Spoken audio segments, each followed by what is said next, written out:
Hey everyone, in this video, let's talk about how you can find your balance certificate for CIBC Bank.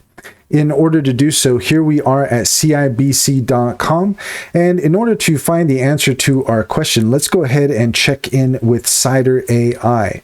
Cider is a fantastic extension for your Chrome browser that allows you to ask questions of the top AI chat models at any given time.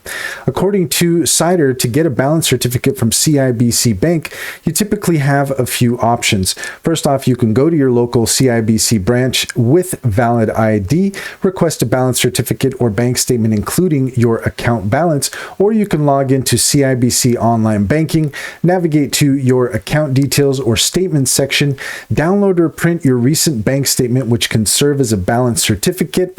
Call CIBC customer service or your branch, request a balance certificate, and they may assist you via email or guide you to get one.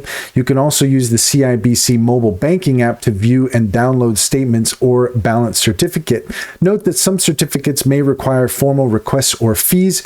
Check with your branch or CIBC's official website for specific procedures or any forms needed. And that's all there is to it. If you found this video helpful, please leave a comment and like and subscribe, and don't forget to set your notifications for more helpful tips. Also, if you want to take advantage of Cider AI, go ahead and take a look at the link in the description. There you'll find a link to our link tree, and you will find our top AI tool recommendations, including Cider. Click on any of those links to get started. You'd be helping us out as well, and we would greatly appreciate it.